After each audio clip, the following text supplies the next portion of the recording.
Κυρίες και κύριοι, γεια σας. Η σημερινή εκπομπή αναφέρεται σε ένα ξεχωριστό επιστημονικό γεγονός, σε μια απολύτως ξεχωριστή επιστημονική συνάντηση που έγινε πέρσι το 2012 στην Αθήνα. Ένα διεπιστημονικό συμπόσιο με τίτλο «Διάλογοι Ελλήνων Νευροεπιστημών για την Νευροαισθητική». Το συμπόσιο αυτό διοργανώθηκε από την Ιατρική Σχολή Αθηνών και την Ελληνική Εταιρεία Νευροεπιστημών με εμπνεύστρια και πρωτεργάτρια την επίκουρη καθηγήτρια νευρολογίας του Καποδιστριακού Πανεπιστημίου Αθηνών, κυρία Μαρία Αναγνωστούλη Πουλημένου. Διακεκριμένος, καλεσμένος και επίτιμος πρόεδρος του συμποσίου υπήρξε ο διεθνώς γνωστός καθηγητής νευροαισθητικής του University College του Λονδίνου, κύριος Σεμίρ Ζέκη. Στο συμπόσιο αυτό, στο πρώτο του είδος του στην Ελλάδα, συμμετείχαν διακεκριμένοι καθηγητές πολλών ειδικοτήτων από όλη τη χώρα και πέραν των εξαίρετων διαλέξεων, το συμπόσιο πλαισιωνόταν και από εξαίρετες καλλιτεχνικές εκδηλώσεις, όπως έκθεση ζωγραφικής του διακεκριμένου ζωγράφου κυρίου Σπύρου Πουλημένου, καθώς επίσης και έκθεση φωτογραφίας νέων νευροεπιστημόνων με τίτλο «Φωτονευροεπιστήμες», αλλά και μουσική βραδιά με κλασική μουσική. Τέτοιες πρωτοβουλίες πιστεύουμε ότι ανεβάζουν το επίπεδο των αξιών και της καθημερινής αισθητικής μας, πράγμα το οποίο απαραίτητο στις δύσκολες στιγμές που περνάμε. Θα ξεκινήσουμε την εκπομπή μας με συνέντευξη με την κυρία Μαρία Αναγνωστούλη Πουλημένου, η οποία είναι και εμπνεύστρια του συνεδρίου αυτού, και θα ακολουθήσουν συνεντεύξεις με τον διεθνώς αναγνωρισμένο καθηγητή νευροαισθητικής κύριο Σεμίρ Ζέκη, τον διεθνώς αναγνωρισμένο παιδίατρο καθηγητή κύριο Γιώργο Χρούσο και τον ζωγράφο κύριο Σπύρο Πουλημένο. Έχουμε την εξαιρετική τιμή και χαρά να βρίσκεται μαζί μας η εμπνεύστρια και η ψυχή αυτού του συμποσίου, το οποίο κατά ομολογία των συμμετεχόντων είχε τεράστια επιτυχία. Είσατε και πάρα πολύ νέος κόσμος και αυτό έχει ιδιαίτερη σημασία και πιστεύουμε ότι είχε πολύ θετικά αποτελέσματα. Κυρία Αναγνωστούλη, σας καλωσορίζουμε στην εκπομπή μας και σας ευχαριστούμε πάρα πολύ για την εξαιρετική τιμή που μας κάνατε και να σας συγχαρούμε κιόλας για την τεράστια επιτυχία, διότι και εσάς και στους συνεργάτες σας και όλους τους συμμετέχοντες, αλλά εσείς είσαστε και η ψυχή αυτού του συνεδρίου, όπως είπαμε. Σας ευχαριστώ πολύ. Μιλήστε μας λοιπόν για αυτό το συμπόσιο, τους στόχους που είχε και τι αποτελέσματα βλέπετε ότι μπορεί να έχει. Καταρχάς να πούμε ότι η νευροαισθητική είναι ένας νέος τομέας των νευροεπιστημών. Έχει οριστεί από τον Προφέσορ Ζέκη εδώ και περίπου 15 χρόνια. Πραγματικά ένας νέος τομέας που προσπαθεί να διερευνήσει το βιολογικό υπόστρωμα της τέχνης. Πώς ο εγκέφαλος παράγει αλλά και απολαμβάνει έργα τέχνης. Στόχος λοιπόν αυτού του συμποσίου ήταν να φέρουμε τον διακεκριμένο αυτόν επιστήμονα στην Ελλάδα. Γνωρίζουμε πολύ καλά το έργο του μέσα από τις συνεντεύξεις του, από τα βιβλία του κυρίως. Μάλιστα, δύο από αυτά έχουν ήδη μεταφραστεί στην Ελλάδα. Το πρώτο λιγάκι παλιότερα και το τελευταίο μόλις τώρα. Θέλαμε να γνωρίσουμε αυτή την ιδιαίτερη προσωπικότητα από κοντά, να μας δώσει την έμπνευσή του, την πραγματική του γνώση, αλλά και τη χαρά για αυτό που κάνει. Θέλαμε να έρθει νέος κόσμος, θέλαμε να ευαισθητοποιήσουμε τον νέο κόσμο σε αυτά τα εκλεπτισμένα θέματα, τα οποία δεν είναι βέβαια της καθημερινότητας, αλλά είναι πάρα πολύ σημαντικά. Ίσως να γίνουν της καθημερινότητας μελλοντικά, όταν θα γίνει αντιληπτό το τι σημασία έχουν. Πότε ξεκίνησε η ενασχόληση με τη διερεύνηση και ανάλυση θεμάτων που άπτονται του πεδίου της αισθητικής, του ωραίου και της καλλιτεχνικής δημιουργίας? Εμείς στην Ελλάδα το γνωρίζουμε αυτό. Ήταν από την αρχαία Ελλάδα που ξεκίνησε η διερεύνηση αυτών των θεμάτων. Θα συμπυκνώσω και θα πω ότι ο μεγαλύτερος που μπορεί για τον οποίο να πούμε ότι έχει πει πάρα πολλά για την αισθητική είναι ο Πλάτωνος. Το συμπόσιο δεν αφορά παρά μια μελέτη για το ωραίο, το αγαθό και όλα αυτά τα θέματα της αισθητικής. Οι ιδέες του Πλάτωνα αναφέρονται ακριβώς σε αυτό. Ότι έχουμε πρότυπα ομορφιάς, ωραίου και τελειότητος μέσα στο μυαλό μας και προφανώς η τέχνη είναι ένας τρόπος για να βγουν στον υλικό κόσμο, να εκφραστούν στον υλικό κόσμο. Ο καθηγητής Ζέκη είναι πλατωνιστής, του αρέσει πάρα πολύ η φιλοσοφία του Πλάτωνα. Τι είναι η δημιουργία της τέχνης? Είναι φαντασία και είναι και δημιουργικότητα η δημιουργία της τέχνης. Στις μορφές τέχνης, τι πιστεύετε ότι βρίσκουμε πάνω στην νευροεπιστήμη? Ακόμη δεν έχουμε δώσει απαντήσεις. Για την ώρα βάζουμε τα ερωτήματα. Φυσικά απαντήθηκαν κάποια πράγματα, όπως και ο καθηγητής Ζέκη έχει δει, ήταν από τους πρώτους που χρησιμοποίησε τον functional MRI και το PET, προκειμένου να διερευνήσει ποιες περιοχές του εγκεφάλου ενεργοποιούνται σε περιπτώσεις είτε παρακολούθηση έργων τέχνης από κάποιους φοιτητές και άλλους συμμετέχοντες, είτε και ακοής ακούσματος κάποιου μουσικού κομματιού. Και είδε ότι κάποιες οδοί είναι και κοινές, να πούμε. Κάποια νευρονικά κυκλώματα και οδοί είναι κοινές. Τι πιστεύετε, κύριε Αναγνωστούλη, ότι μπορεί να προκύψουν μελλοντικά στο πεδίο της νευροαισθητικής? Η νευροαισθητική, είπαμε, είναι ένας νέος τομέας. Έχουν ήδη προκύψει αποτελέσματα. Το ότι εμείς χαιρόμαστε αυτή τη στιγμή αυτό το συμπόσιο, στο οποίο βέβαια έχουμε φτάσει στο τέλος του, ήταν πραγματικά επιτυχημένο από την άποψη ότι είχε νέο κόσμο που παρακολουθούσε και παρακολουθούσε ενεργά. Και ήταν και γεμάτο όλες τις ώρες του συνεδρίου. Πραγματικά. Οι νέοι συμμετείχαν με δύο τρόπους. Πρώτα με την παρουσία τους και με τις πολύ ζωντανές ερωτήσεις τους, αλλά κυρίως και μέσω του διαγωνισμού φωτογραφίας, το Photo Neuroaesthetics. Είμαστε ήδη εδώ στο χώρο που αναρτώνται οι φωτογραφίες των παιδιών. Θέλαμε να συμμετέχουν ενεργά, να εμπνευστούν από το κομμάτι της νευροαισθητικής και να κάνουν τη δική τους φωτογραφία που να αντανακλά κάτι από την καινούργια αυτή επιστήμη. Συμμετείχαν πολλές τέχνες και οι καηστικές και η μουσική. Και η μουσική, στη μουσική βραδιά που διοργανώσαμε χθες. Ναι. Οπότε πήγαν πάρα πολύ καλά. Η σύνθεση είναι για μας, η ολιστική προσέγγιση είναι για μας το τέλειο. Θέλουμε να προσεγγίσουμε την ολιστική προσέγγιση και την διεπιστημονική και την διαδραστική προσέγγιση. Να σε ευχαριστήσω πάρα πολύ και εύχομαι πάντα τέτοιες επιτυχίες για το καλό των ανθρώπων, βέβαια. Στην εποχή που ζούμε παγκόσμια και στην Ελλάδα ειδικότερα, νομίζω ότι χρειαζόμαστε αυτή την ανάταση και την ενασχόληση με θέματα που δεν άπτουν της καθημερινότητας, αλλά είναι εξαιρετικά σημαντικά. Θέλω να ευχαριστήσω τον κύριο Χρούσο, τον κύριο Ευθυμιόπουλο για την βοήθειά του στην διοργάνωση του συμποσίου και για την μεγάλη βοήθεια που παρήχα για να γίνει αυτό. Και στην ομιλία του ο καθηγητής κ. Αναστάσιος Ορολογάς είπε και έτσι μια έκφραση και δεν τον προλάβαμε βέβαια γιατί έφυγε τη Θεσσαλονίκη. Δεν ξέρω αν μπορείτε να πείτε κάτι να το σχολιάσετε. Αυτή που είπε ότι υπάρχει η μελαγχολία της καταστροφής και η μελαγχολία της δημιουργίας. Βεβαίως, ξέρουμε ότι ειδικά οι εικαστικοί καλλιτέχνες είναι μοναχικά άτομα, δεν μπορούν να δημιουργήσουν μαζί με κοινό. Υπάρχουν οι άλλες τέχνες, όπως είναι ο χορός, όπως είναι η μουσική, που μπορεί πραγματικά αυτός που παράγει ή δημιουργεί την τέχνη να μπορεί να την επικοινωνήσει ταυτόχρονα σε ένα κοινό. Ο καλλιτέχνης, ειδικά ο εικαστικός καλλιτέχνης, δουλεύει μόνος του. Αλλά αυτή η μοναξιά είναι παραγωγική. Κύριε Αναγνωστούλη, σας ευχαριστώ πάρα πολύ. Να είστε καλά. Εγώ σας ευχαριστώ, κύριε Παπαδιονυσίου. Όλα τα καλύτερα, εύχομαι. Κυρίες και κύριοι, συνεχίζουμε την εκπομπή μας και έχουμε την εξαιρετικότατη τιμή να βρίσκεται μαζί μας ο διακεκριμένος επιστήμονας και ο διακεκριμένος ομιλητής του Συμποσίου Διάλογοι Ελλήνων Νευροεπιστημόνων για την Νευροαισθητική, ο κύριος Σεμίρ Ζέκη, ο οποίος είναι καθηγητής νευροεπιστημών στο University College του Λονδίνου, με πάρα πολλές περγαμηνές, πολλές βραβεύσεις, πάρα πολλά βιβλία, και είναι ιδιαίτερη χαρά και τιμή. Θα είναι μαζί μας και βέβαια η κυρία Αναγνωστούλη, η οποία θα μας βοηθήσει στη μετάφραση της συνέντευξης. Κύριε καθηγητά, θα θέλαμε να μας πείτε τι είναι νευροεπιστήμη, νευροαισθητική και ποια η φιλοσοφία τους. Professor Zeki would like you to tell us about what is neuroaesthetics and neurosciences generally. Well, neuroscience in general is the attempt to try to understand how the nervous system works. Neuroaesthetics, it is really to use the product of the brain in art and in music, art in a very general, broad sense, to understand how the brain works, because these are products of the brain, and if you use them, you can understand how the brain works.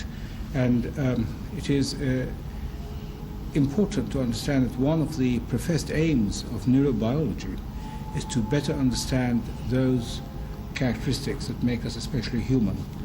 And of course, language is one of them, but the capacity to create and to use the imagination and to create arts is also defining, and to love and to desire are also, and experience beauty are also important, very important human characteristics.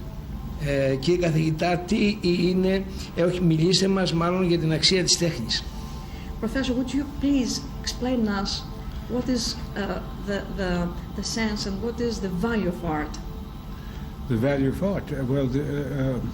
See, art, I think, has got many functions, but one of its primary functions is an extension of one of the primary functions of the brain, which is to seek knowledge and instill meaning into things.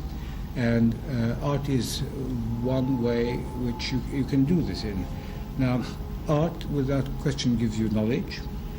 For example, a great portrait will give you a great knowledge about that kind of character.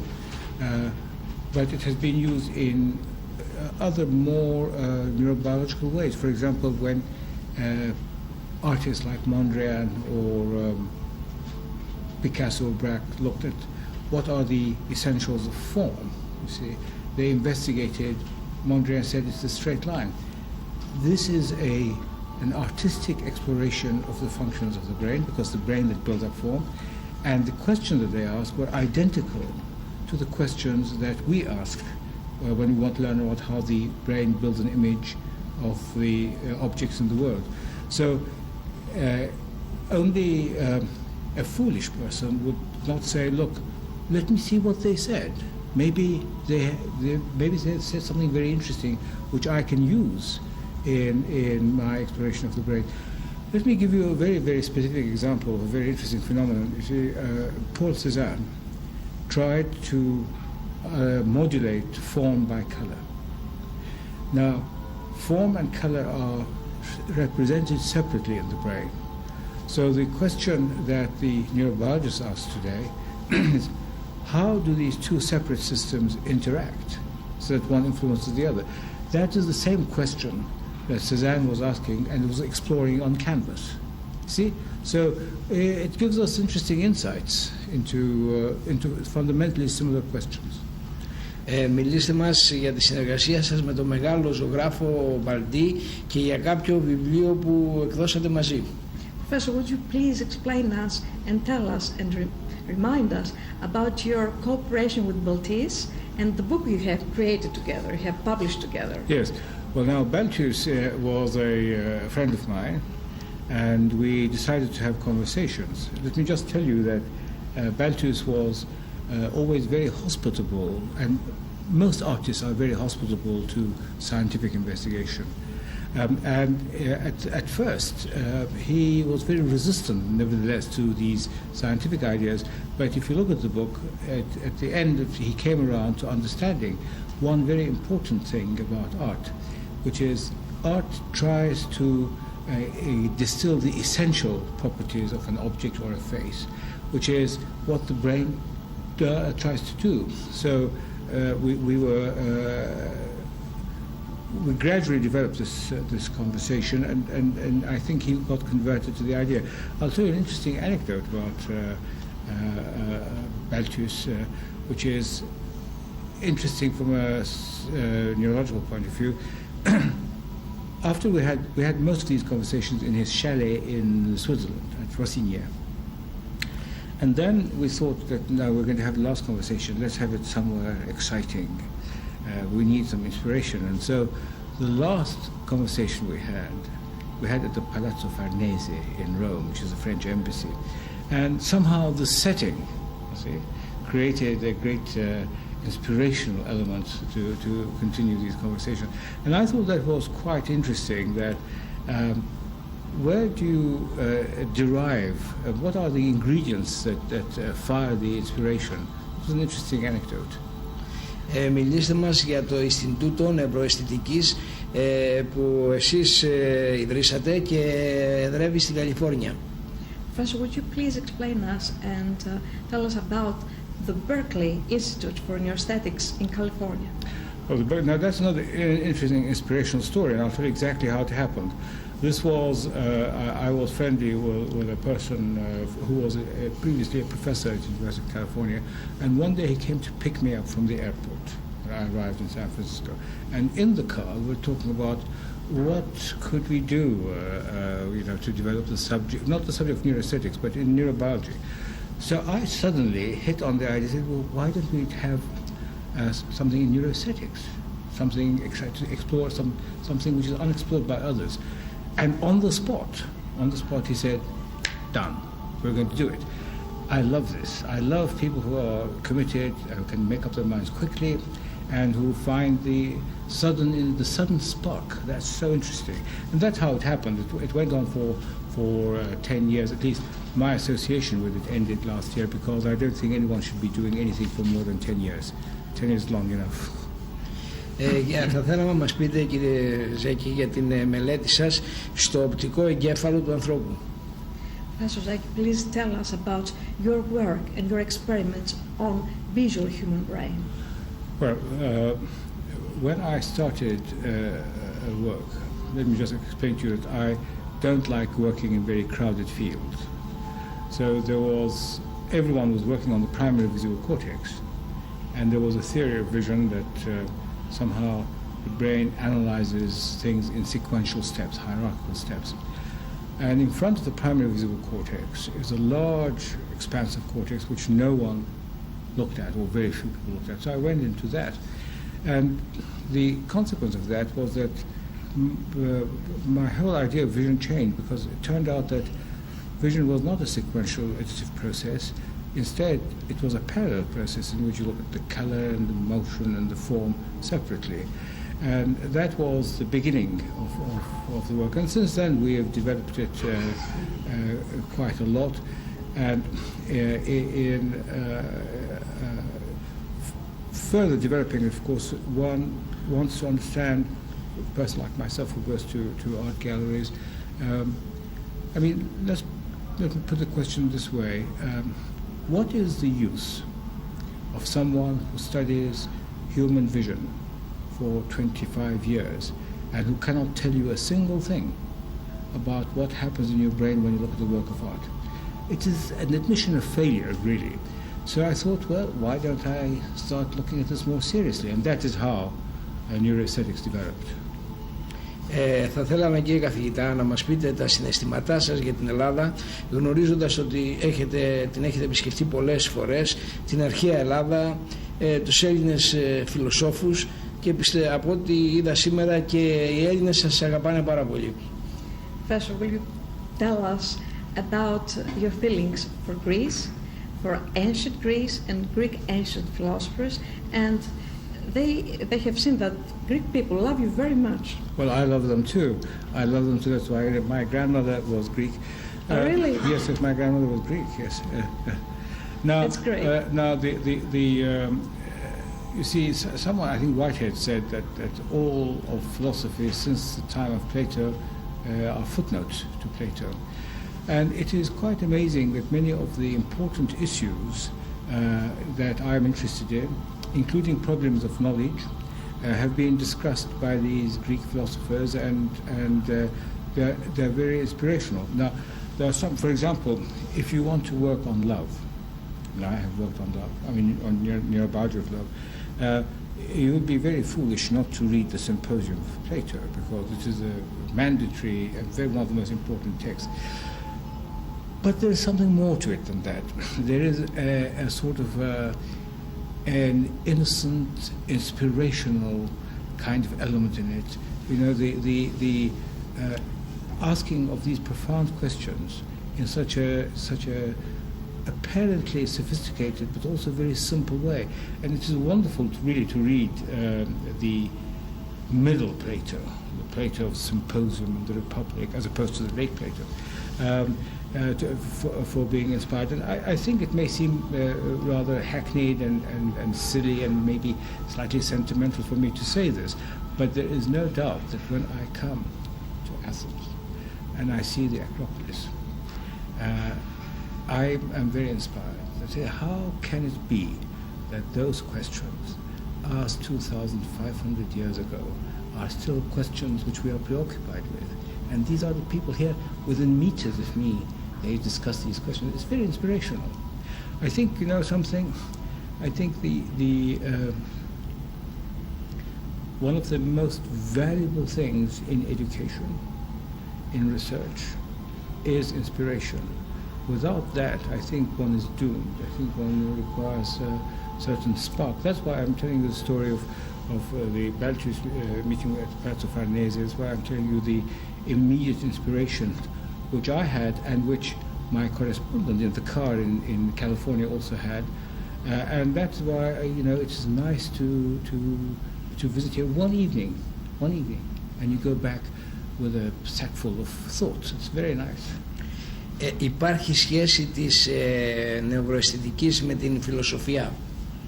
Is there any connection from neuroaesthetics and philosophy? Is there any connection between them?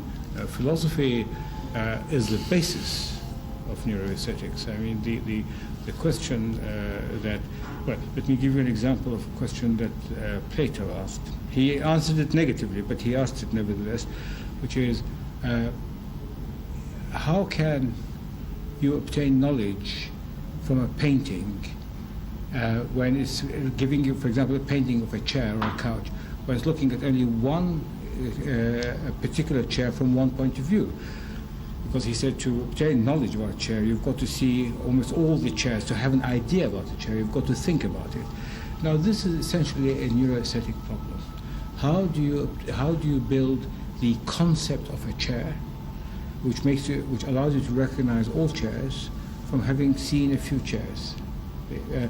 The only difference, I would say, is that we would say that you build up a concept by a neurological mechanism, which we do not know the details of, whereas Plato would have said you do it by a thought process. The difference is not all that profound. So these are very important questions. Now, on the question of the love system and creativity is very strongly linked to the experience of beauty and love and desire. The question of love that is explicitly made in the symposium is still a question that we ask today. So, but he's not the only one. Plato is not the only one, of course. Immanuel Kant made the huge big step of saying that our knowledge of the world is conditioned by what we make of it. That there's a physical reality, but we can only perceive that physical reality through the operation of our brain. And that was a huge, important insight, which I am really sorry to say has not filtered through to most of us. We still believe in the physical reality and a separate brain reality. And when we depart from the physical reality, we call it an illusion, not realizing that there are no illusions. There is only one reality, which is the brain reality. Τι μπορεί να περιμένουν οι άνθρωποι από την νευροαισθητική, κάποια θετικά αποτελέσματα που μπορούν να υπάρχουν για τους ασθενείς? Can we apply neuroaesthetics to community and to human attitudes? I think neuroaesthetics, like most scientific... What's the practical Yes. use? Well, I mean, like most scientific disciplines, the neuroaesthetics does not aim to be put to practice in any practical way. It is a search for what we might call natural knowledge. How does the brain work? But I have little doubt that in the long run, there will be uses put to it as we understand the human brain better, as we understand the needs of the human brain better. For example, let me give you a very specific example at the moment. The reward value of the experience of beauty.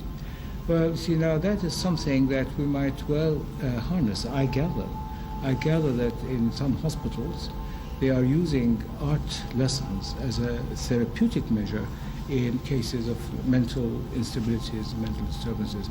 Now, when you consider that a very significant proportion of our hospital beds are taken up by mental patients, this is of some use to know that, well, you don't need neuroaesthetics to tell you that, but neuroaesthetics can illuminate it further.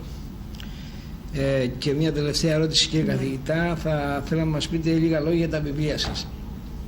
And as the last question, tell us something about your books, please.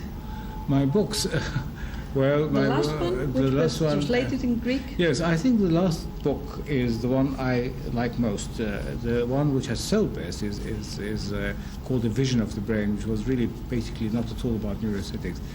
The last one, I really tried to inquire into the causes, the root causes of human unhappiness by looking at what the brain is able to do and what the brain is not able to do. That's why I call it Splendors and Miseries of the Brain, which is actually taken from the title of a book by Balzac. And I will emphasize this because Balzac himself wrote a book which is a very neurological book, although it's called something else, called the Unknown Masterpiece. The Unknown Masterpiece. It is a very, very neurological book of why it is that an artist is dissatisfied continuously with his work. And part of the reason is that the brain, we are not capable of achieving in a single example the ideal that the brain has developed. So that is my answer. Κύριε καθηγητά, ήθελα να σας ευχαριστήσω πάρα πολύ για την εξαιρετικότατη τιμή που μας κάνατε να έρθετε στην εκπομπή μας, αλλά και παραλλήλως να ευχαριστήσω τον Θεό και την επίκουρη καθηγήτρια την κυρία Αναγνωστούλη που μου έδωσαν αυτή τη μεγάλη χαρά να σας γνωρίσω από κοντά και να πάρω τόσο σημαντικά πράγματα από εσάς, από έναν σημαντικό επιστήμονα αλλά κυρίως και έναν σημαντικό άνθρωπο. Σας ευχαριστώ πάρα πολύ. Και εσάς κυρία Αναγνωστούλη. Mr. Papadimisiou says that he is very lucky to be here, to meet you through me and through the whole symposium, and it was a great pleasure of his to know you and be close to you and ask you so many important questions. Oh, that's extremely nice, and the feeling is reciprocal, and I think this was a great meeting because there were very, very fundamental ideas, deep issues that are not often aired. And there is a reason for why they are not often aired, because we still think that we should deal in hard physical realities. We've still not given the brain its proper place in our knowledge. And this meeting should really have been attended by 20,000 people. But I think the chief is saying very, very well. It's Thank you very much. Just the beginning. Just the beginning. Thank you very much. Έχουμε την τιμή και τη χαρά, την εξαιρετική τιμή να φιλοξενούμε έναν σημαντικό επιστήμονα, έναν επιστήμονα ο οποίος μας ετοιμά τη χώρα μας και στο εξωτερικό, έχει κάνει χρόνια στην Αμερική, είναι καθηγητής παιδιατρικής με πάρα πολλές βραβεύσεις και τον βρήκαμε στο συμπόσιο που έγινε τον Σεπτέμβριο, 29 και 30 Σεπτεμβρίου στην Αθήνα στο ξενοδοχείο Royal Olympique. Και χαίρομαι ιδιαίτερως διότι γνωριζόμαστε και από τα παιδικά χρόνια, είμαστε στην ίδια γειτονιά στην Πάτρα. Κύριε καθηγητά, χαίρομαι ιδιαίτερα που σας γνωρίζω και θεωρώ και εξαιρετική τιμή που δεχτήκατε την πρόσκληση να έρθετε στην εκπομπή μας. Βέβαια σε αυτήν την εκπομπή θα πούμε λίγα λόγια και για το συνέδριο και πιστεύω να μας δοθεί μια άλλη ευκαιρία να κάνουμε μια συνέντευξη εφόλης της ύλης. Το συνέδριο αυτό ήταν διάλογοι Ελλήνων νευροεπιστημόνων για την νευροαισθητική. Πέστε μας λίγα λόγια πώς το είδατε αυτό το συνέδριο, το οποίο πιστεύω ότι από ό,τι είδα και από ό,τι άκουσα είχε μεγάλη επιτυχία και συμμετείχαν και πολλοί νέοι άνθρωποι. Ακριβώς, είχε μεγάλη επιτυχία, είχε νέους ανθρώπους και είναι και από τα πρώτα συνέδρια στον κόσμο της νευροαισθητικής. Η νευροαισθητική είναι μια επιστήμη καινούρια που βασικά ενώνει την νευρολογία, το υπόστρωμα δηλαδή του εγκεφάλου, με την τέχνη, με το πώς ο εγκέφαλος δημιουργεί αλλά και αντιλαμβάνεται την τέχνη. Θα θέλαμε τώρα να μας μιλήσετε λίγο για τον ορισμό του στρες. Επειδή ακούσαμε την ομιλία, στην εξαιρετικότατη ομιλία σας. Ο άνθρωπος πρέπει να βρίσκεται σε μια υγιεινή κατάσταση, σε μια ισορροπία που λέγεται ομοιόσταση. Κάθε τόσο υπάρχουν προβλήματα, τα στρεσογόνα ερεθίσματα, τα οποία βλάπτουν αυτή την ομοιόσταση, τη διαταράσσουν. Έχει όμως και ο οργανισμός την δική του αντίδραση μέσα, μια πολύπλοκη αντίδραση που λέγεται προσαρμοστική αντίδραση, με την παραγωγή διαφόρων ορμονών κλπ, οι οποίες βοηθούν στο να επανέλθει η ισορροπία. Θα θέλαμε τώρα να μας μιλήσετε για την επίδραση της τέχνης στο στρες. Κάτι που μάθαμε τα τελευταία χρόνια είναι ότι το στρες όταν είναι χρόνιο επηρεάζει το συναίσθημα αρνητικά. Δηλαδή προκαλεί μια δυσφορία, άγχος, κατάθλιψη, η οποία οφείλεται σε δυσλειτουργία ενός άλλου συστήματος μες στον εγκέφαλο που λέγεται σύστημα της αμοιβής. Είναι αυτό που μας, όταν κάνουμε καλές πράξεις, μας επενεί και όταν κάνουμε κακές πράξεις αισθανόμαστε άσχημα. Η τέχνη λοιπόν είναι η καλή τέχνη, καλές τέχνες γενικά, έχουν θετική επίδραση πάνω στο σύστημα της αμοιβής, τις βλέπει ο άνθρωπος, διεγείρει το συναίσθημά του και το αποτέλεσμα είναι να βελτιώνει την αντίδραση στο στρες. Δηλαδή, όταν αυξάνει η αμοιβή, το καλό συναίσθημα, αυτό ελαττώνει αντίστοιχα το κακό συναίσθημα του στρες. Ποιες οι προϋποθέσεις για την αίσθηση ευζήν? Είναι αρκετές και θέλει πολλή συζήτηση αυτό, αλλά τα πιο βασικά πράγματα που μπορεί να κάνει κανείς είναι να ασκείται, να κοιμάται κανονικά, να τρέφεται με υγιεινή διατροφή, να μην δουλεύει συνέχεια, πρέπει να παίρνει διαλύματα από τη δουλειά και να ασχολείται με πράγματα που τον ευχαριστούν ή την ευχαριστούν. Είτε δουλειά που έχει ενδιαφέρον όπως η τέχνη, η επιστήμη, είτε διάφορα χόμπις. Δηλαδή πιστεύετε ότι οι άνθρωποι που ασχολούνται με κάποια χόμπι που τους αρέσουν, αυτό επιδρά θετικά και εναντίον του στρες που μπορεί να έχουν? Ακριβώς. Επιδρά θετικά στην υγεία τους και στον τρόπο που αισθάνονται. Ποιοι παράγοντες συνιστούν προστατευτικές καταστάσεις? Θετική σκέψη, τέχνη, συμπεριλαμβανομένης, εικαστικών τεχνών, μουσικής, φιλία, να έχει κανείς καλούς φίλους, υποστηρικτικό περιβάλλον, κοινωνικό υποστηρικτικό περιβάλλον, να έχει κάτι για το οποίο κάποιος να είναι περήφανος, να αισθάνεται ότι κάνει τη δουλειά του σωστά. Όλα αυτά είναι βασικά συστατικά του FZIN. Υπάρχουν κάποιοι παράγοντες που μπορούν να διακόψουν το στρες τελείως? Μπορούμε να πούμε ότι θα έχουμε στρες ή δεν θα έχουμε στρες? Πόσο εύκολο είναι αυτό? Κοιτάξτε, ο εγκέφαλος του ανθρώπου έχει αναπτυχθεί κατά τέτοιο τρόπο ώστε να μπορεί να δίνει στα πράγματα τη σωστή τους διάσταση. Δηλαδή, αν είναι κάτι που στενοχωρεί κάποιον, πρέπει να το δεις από πιο μακριά. Πολλές φορές η στενοχώρια αυτή δεν θα έπρεπε να υπάρχει. Να μην στενοχωριόμαστε σε για εύκολα πράγματα. Ακριβώς. Γιατί για σοβαρά δεν μπορούμε να μην στενοχωριόμαστε. Βέβαια, αν χάσεις ένα δικό σου, το καταλαβαίνω αυτό. Αλλά και εκεί, δηλαδή, υπάρχουν τρόποι να βελτιώσεις τον πόνο. Εξαρτάται αυτός ο δικός σου, πόσο δικό σου και τι μέλος δικό σου ήταν. Γιατί εντάξει, υπάρχουν διάφορες κατηγορίες και εκεί. Δηλαδή βλέπετε ότι υπάρχει περίπτωση κάποιος να πει ότι ναι, εγώ θα κάνω αυτό και θα το διακόψω το στρες. Βεβαίως. Είναι και θέμα θέλησης, βούλησης. Θέλαμε τώρα να κλείσουμε τη συζήτησή μας, κύριε καθηγητά, να μας πείτε για μια βραβευσή σας που έγινε πρόσφατα, που νομίζω ήταν σημαντική. Λέτε για το βραβείο Μποδοσάκη? Ναι. Αυτό ήταν πέρυσι. Πέρυσι αυτό. Ναι. Από την ιατρική εταιρεία από πού, στη Θεσσαλονίκη κάπως? Με είχαν καλέσει επίτιμο πρόεδρο του Συνεδρίου της Παιδιατρικής Ενδοκρινολογίας στη Θεσσαλονίκη. Γι' αυτό και δεν μπόρεσα να είμαι εδώ χτες το βράδυ.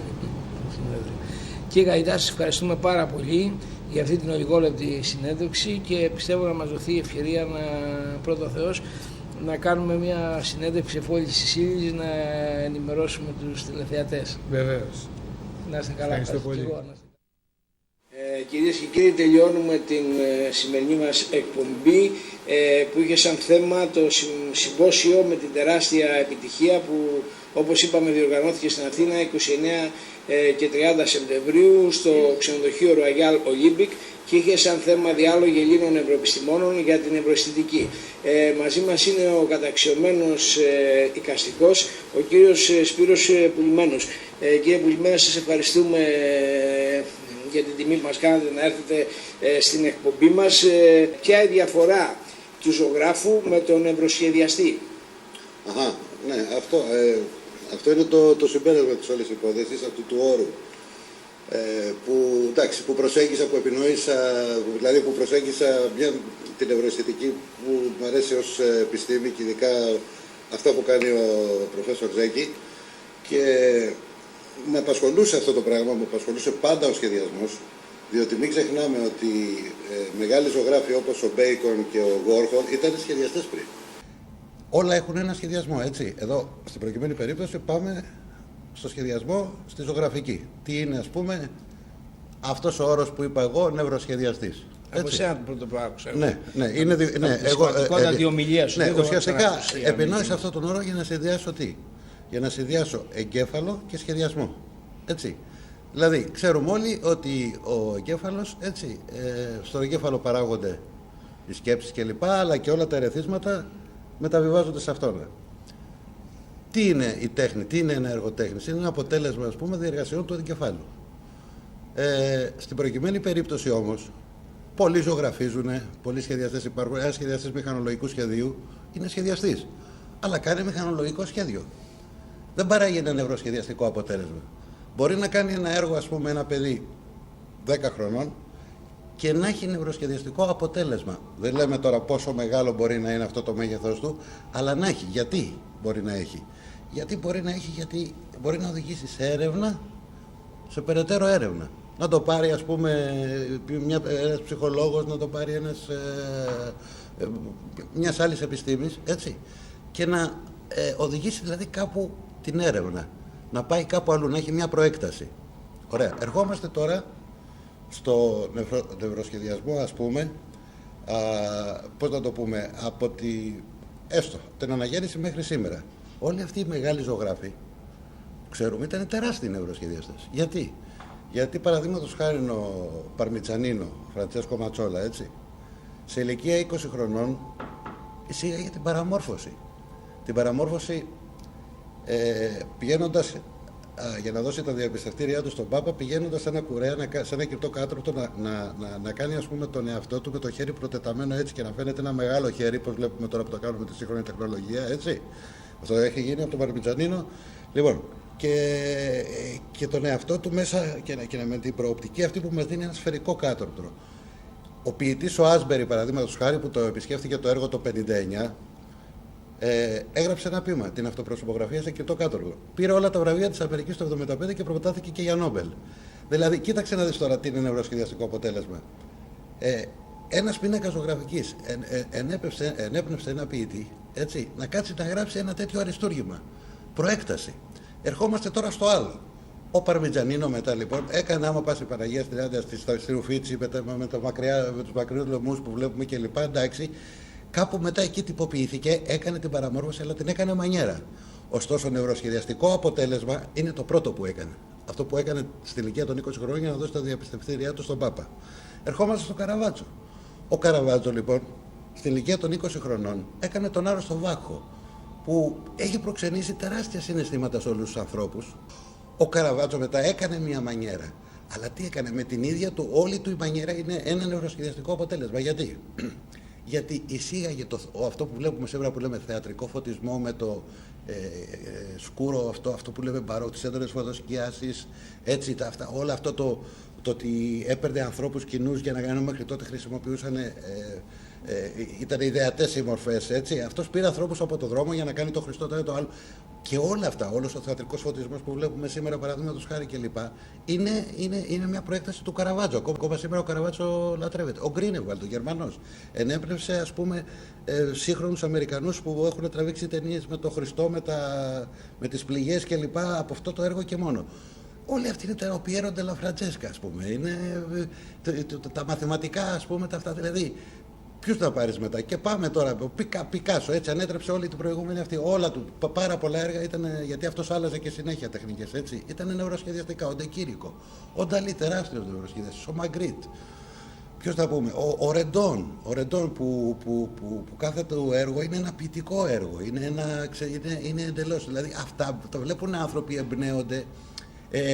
Εμπνέεται ένας θεωρητικός, ένας σωστός θεωρητικός, ένας καλλιτέχνης και γίνεται μια έρευνα και πάει παρακάτω, έχει προεκτάσεις.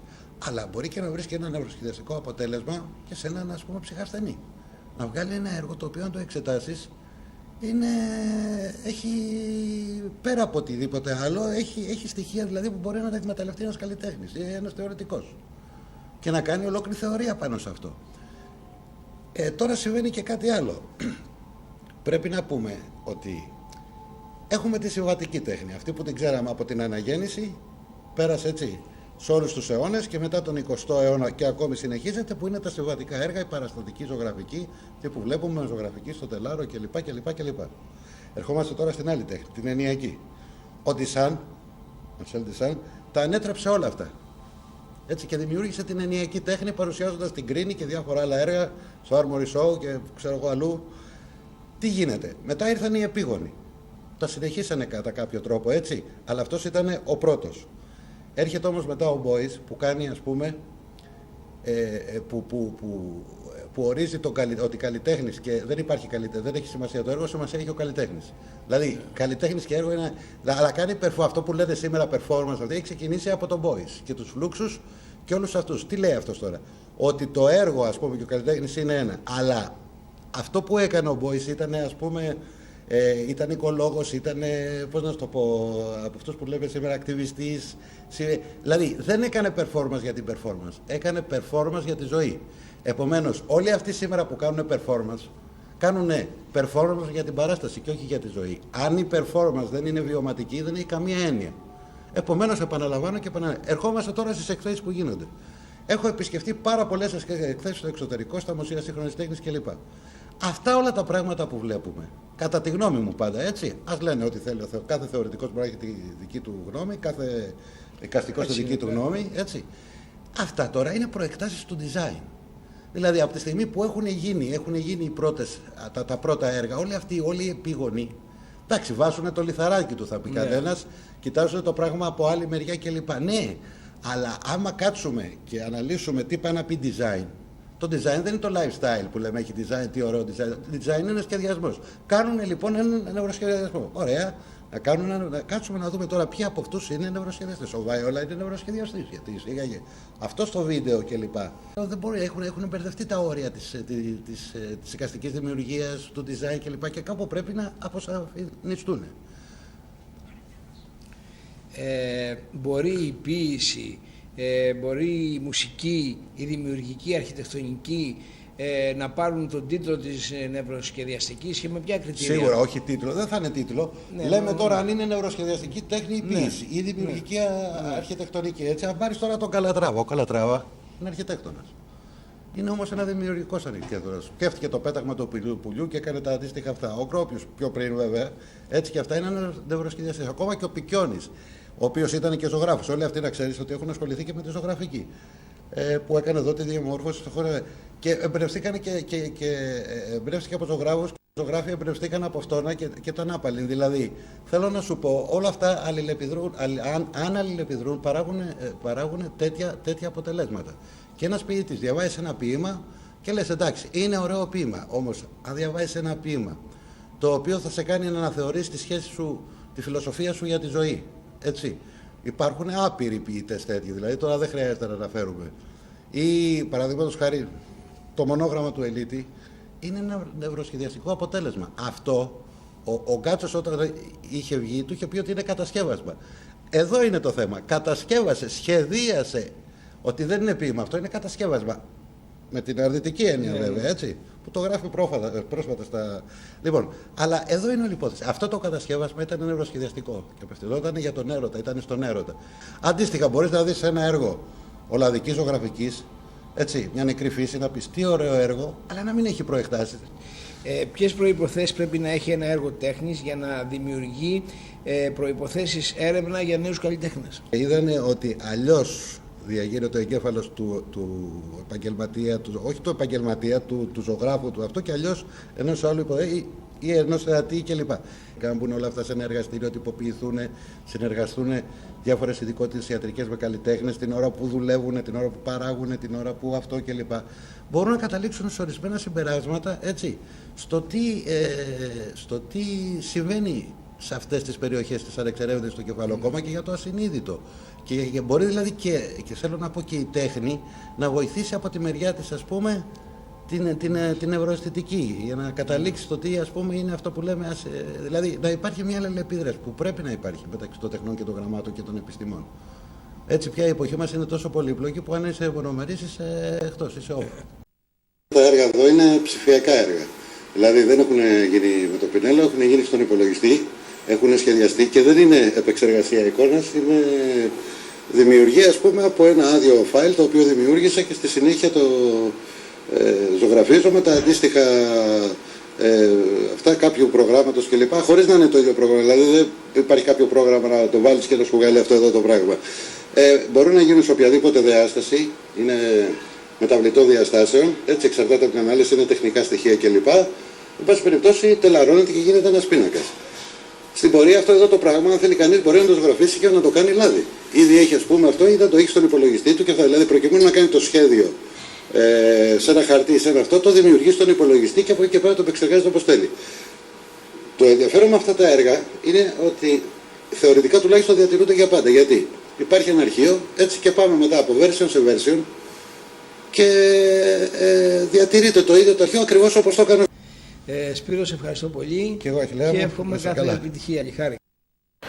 Κυρίες και κύριοι, φτάσαμε στο τέλος της σημερινής μας εκπομπής. Ευχαριστούμε που μας παρακολουθήσατε. Γεια σας.